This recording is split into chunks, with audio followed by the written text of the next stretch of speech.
शांति। आज हम सुनेंगे बाबा के 8 जनवरी के साकार महावाक्य। आज बाबा ने कहा, मीठे बच्चे, बाप की श्रीमत तुम्हें 21 पीढ़ी का सुख दे देती है। बाप की श्रीमत तुम्हें 21 पीढ़ी का सुख दे देती है। इतनी न्यारी मत बाप के सिवाय कोई दे नहीं सकता। तुम श्रीमत पर चलते रहो। इतनी न्यारी मत बाप के सिवाय कोई दे नहीं सकता। तुम श्रीमत पर चलते रहो।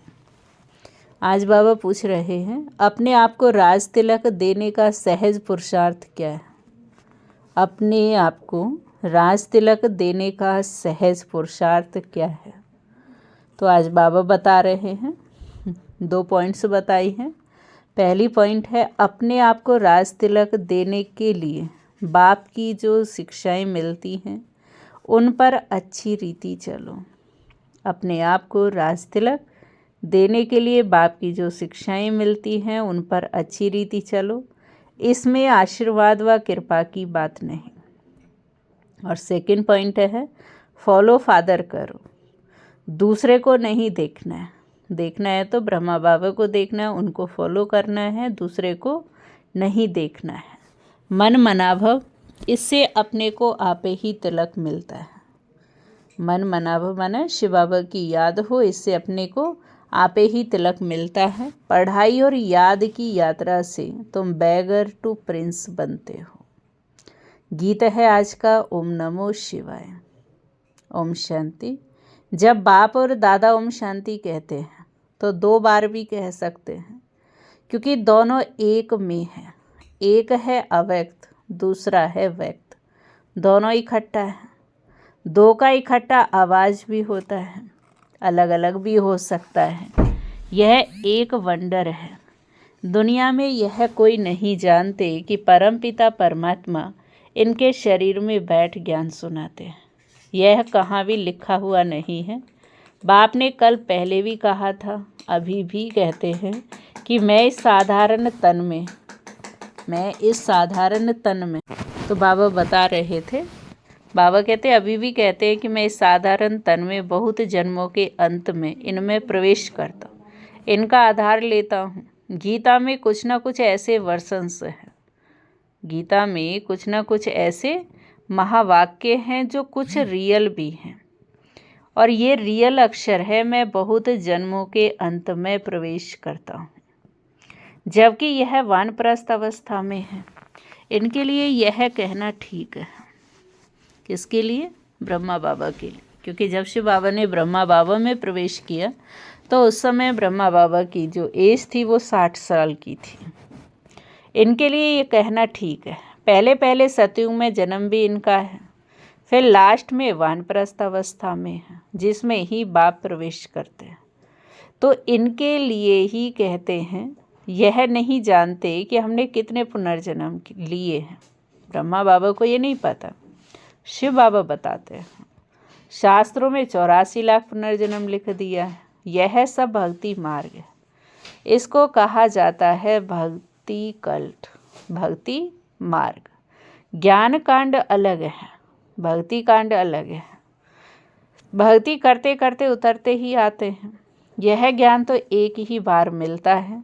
बाप एक ही बार सर्व की सद्गति करने आते हैं। बाबा आकर सबकी एक ही बार प्रारब्ध बनाते हैं भविष्य की। तुम पढ़ते ही हो भविष्य नई दुनिया के लिए। बाप आते ही है नई दुनिया की राजधानी स्थापन करने, इसलिए इसको राजयोग भी कहा जाता है। इसका बहुत महत्व है। किसका? राजयोग का। चाहते भी है कि भारत का प्राचीन राजयोग कोई सिखलावे, परंतु आजकल यह सन्यासी लोग बाहर जाकर कहते हैं कि हम प्राचीन राजयोग सिखलाने आए हैं। तो वह भी समझते हैं हम सीखें, क्योंकि समझते योग से ही पैराडाइज स्थापन हुआ था। बाप समझाते हैं, योग बल से तुम पैराडाइज के मालिक बनते हो। पैराडाइज स्थापन किया है बाप ने। कैसे स्थापन करते हैं वह नहीं जानते। यह राजयोग रूहानी बाप ही सिखलाते हैं, जिस्मानी मनुष्य कोई सिखा न सके। तो बाबा बता रहे थे कि ये राजयोग रूहानी बाप ही सिखाते हैं, जिस्मानी कोई मनुष्य सिखा न सके। आजकल अडल्ट्रेशन, करप्शन तो बहुत है दुनिया के अंदर, भ्रष्टाचार, झूठ को सच, सच को झूठ बहुत करते हैं। इसलिए बाप ने कहा मैं पतितों को पावन बनाने वाला हूँ। जरूर फिर पतित बनाने वाला भी कोई होगा, क्योंकि बाबा तो पावन बनाने वाला है, तो पतित किसने बनाया? अभी तुम जज करो कि बरोबर ऐसे है ना। मैं ही आकर सभी वेदों शास्त्रों का सार सुनाता हूँ। ज्ञान से तुमको 21 जन्मों का सुख मिलता है। भक्ति मार्ग में है अल्पकाल क्षण भंगुर सुख। ये है 21 पीढ़ी का सुख जो बाप ही देते हैं। बाप तुमको सदगति देने के लिए जो श्रीमत देते हैं वह सबसे न्यारी है। यह बाप सबकी दिल लेने वाला है। जैसे वह जड़ दिल वाला मंदिर है, यह फिर चैतन्य दिल वाला मंदिर है, क्योंकि यहाँ बाप चैतन्य में आकर के बैठते हैं।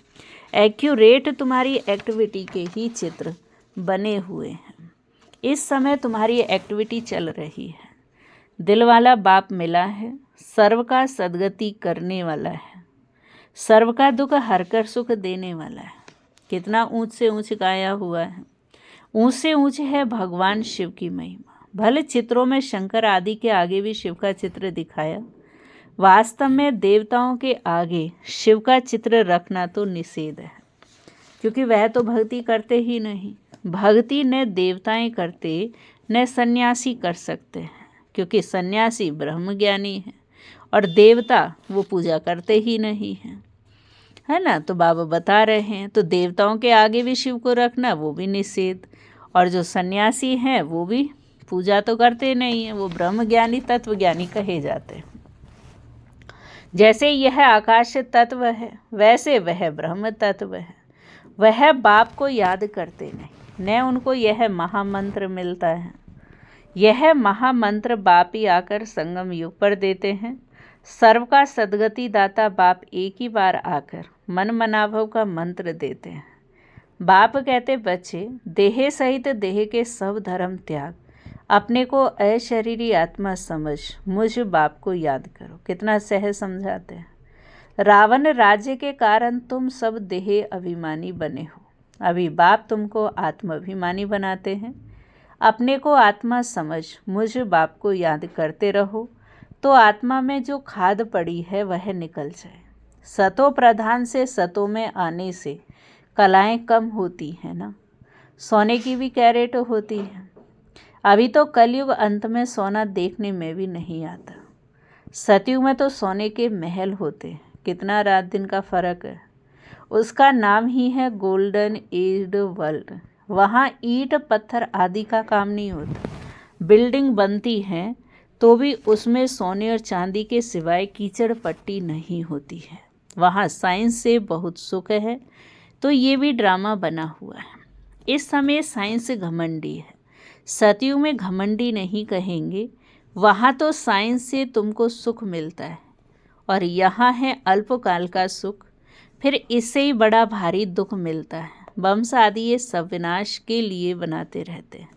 वंश बनाने के लिए दूसरों को मना करते और फिर खुद बनाते रहते हैं।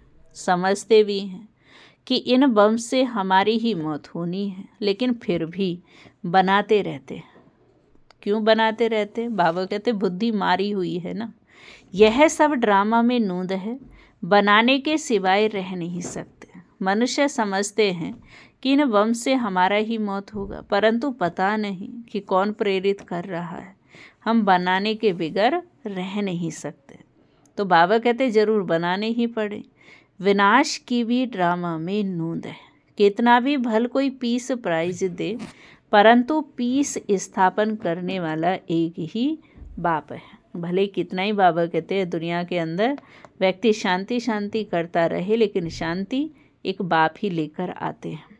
शांति स्थापन वही कर सकते हैं। इसलिए शांति का सागर बाप ही शांति सुख पवित्रता का वर्षा देते हैं।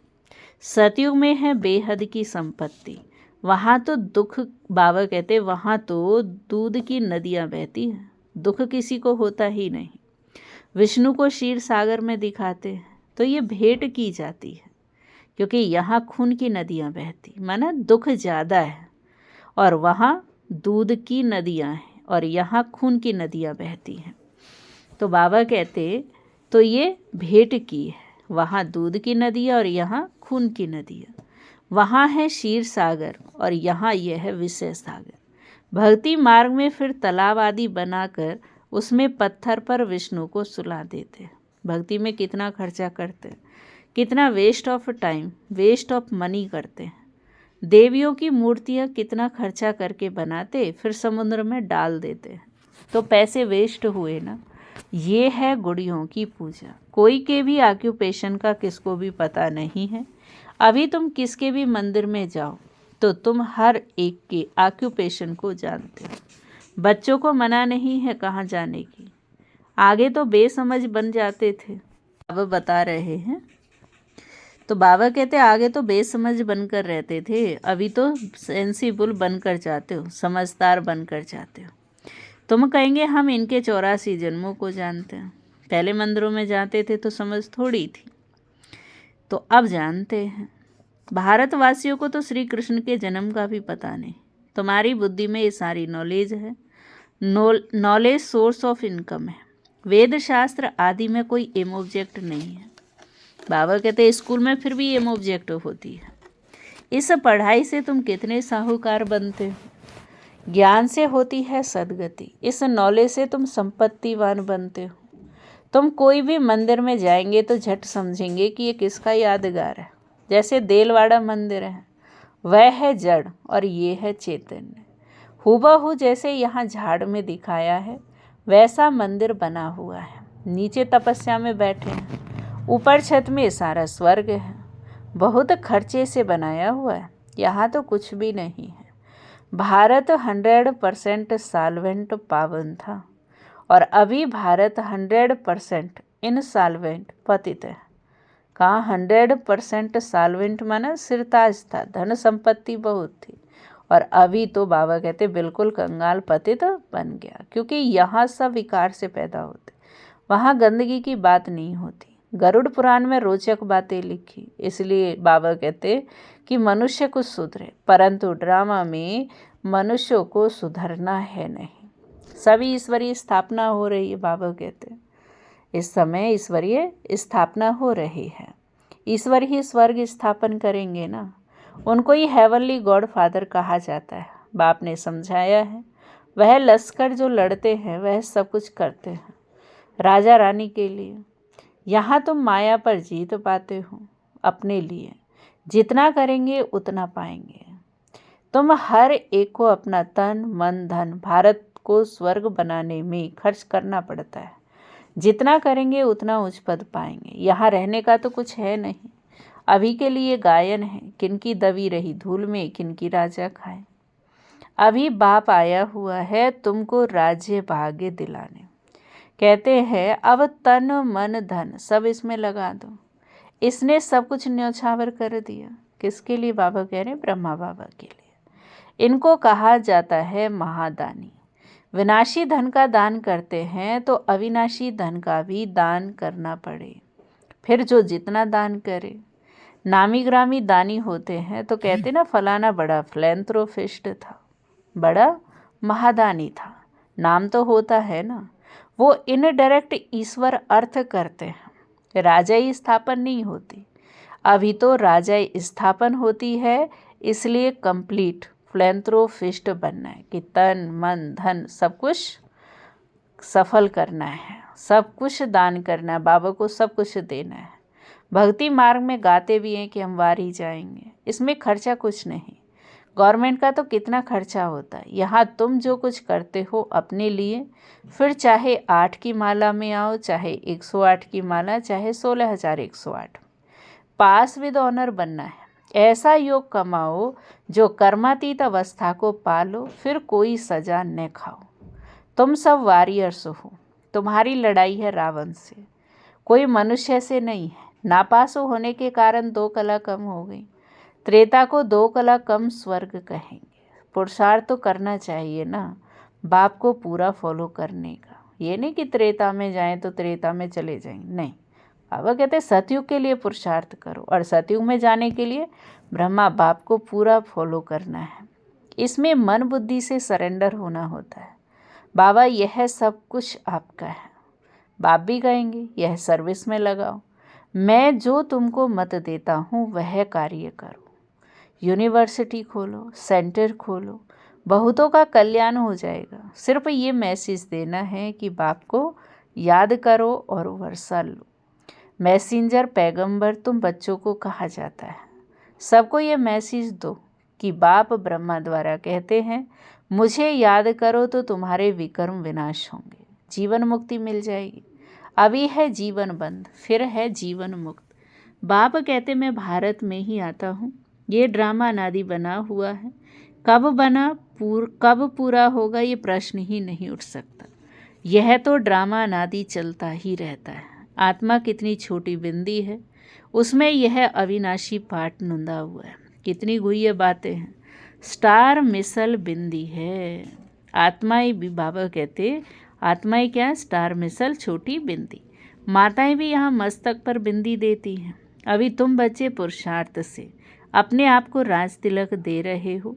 तुम बाप की शिक्षा पर अच्छी रीति चलेंगे तो तुमको, बाबा कहते बाप की शिक्षाओं पर तुम अच्छी रीति चलेंगे तो जैसे कि तुम अपने को राज तिलक देते हो, ऐसे नहीं कि इसमें आशीर्वाद व कृपा होती है। बाबा कहते तुम ही अपने को राज तिलक देते हो। असल में ये राज तिलक है। फॉलो फादर करने का पुरुषार्थ करना है, दूसरों को नहीं देखना है। यह है मन मनाभव, जिससे अपने को आपे ही तिलक मिलता है। बाप नहीं देते, है ना, हम पुरुषार्थ करते हैं तो खुद हमको मिलता है। ये है राजयोग। तुम बैगर टू प्रिंस बनते हो तो कितना अच्छा पुरुषार्थ करना चाहिए, फिर इनको भी फॉलो करना है। यह भी समझ की बात है।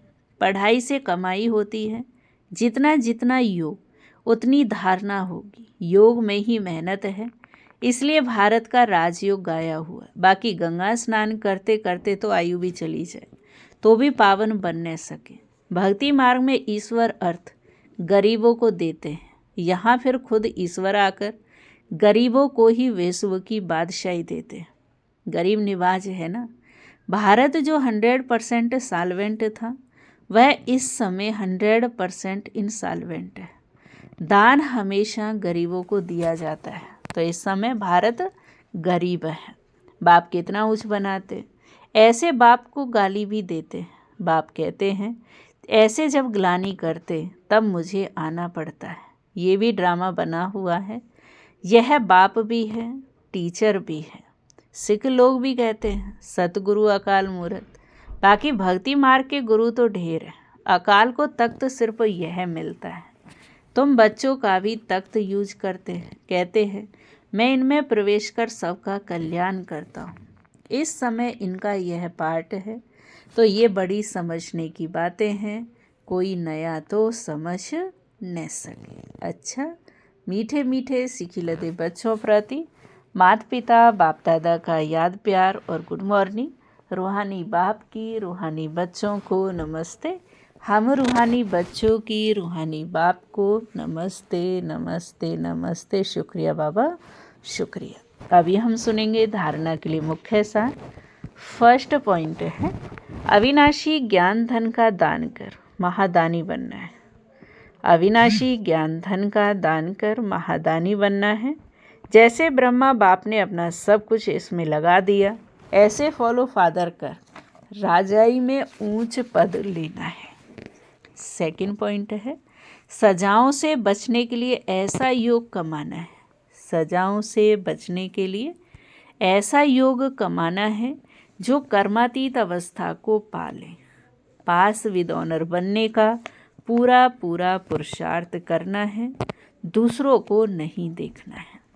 वरदान है आज का, कड़े नियम और दृढ़ संकल्प द्वारा, कड़े नियम और दृढ़ संकल्प द्वारा अलवेलेपन को समाप्त करने वाले ब्रह्मा बाप समान अथक भाव। कड़े नियम और दृढ़ संकल्प द्वारा अलवेलेपन को समाप्त करने वाले ब्रह्मा बाप समान अथक भाव। ब्रह्मा बाप समान अथक बनने के लिए अलवेलेपन को समाप्त करो। इसके लिए कोई कड़ा नियम बनाओ, दृढ़ संकल्प करो। अटेंशन रूपी चौकीदार सदा अलर्ट रहे तो अलवेलापन समाप्त हो जाएगा। पहले स्व के ऊपर मेहनत करो, फिर सेवा में, तब धरनी परिवर्तन होगी। अभी सिर्फ कर लेंगे हो जाएगा, इस आराम के संकल्पों के डल्लफ को छोड़ो, करना ही है। ये स्लोगन मस्तक में याद रहे तो परिवर्तन हो जाएगा। कर लेंगे नहीं, करना ही है। आज से ही करना है, और आज से नहीं, अभी ही से करना है। दुनिया में भी कहते हैं ना, कल करे सो आज कर, आज करे सो अब। तो ऐसे ही बाबा कह रहे हैं, कर लेंगे हो जाएगा, ये संकल्प नहीं करने हैं। स्लोगन है आज का, समर्थ बोल की निशानी है जिस बोल में आत्मिक भाव और शुभ भावना हो। समर्थ बोल की निशानी है जिस बोल में आत्मिक भाव और शुभ भावना हो। आज का व्यक्ति इशारा है, अपनी शक्तिशाली मनसा द्वारा सकाश देने की सेवा करो। उसके लिए जितना जितना समय समीप आता जा रहा, उतना व्यर्थ संकल्प भी बढ़ रहे हैं, लेकिन यह चुकतू होने के लिए बाहर निकल रहे हैं। जितना जितना समय समीप आता जा रहा है, उतना व्यर्थ संकल्प भी बढ़ रहे हैं, लेकिन ये चुकतू होने के लिए बाहर निकल रहे हैं।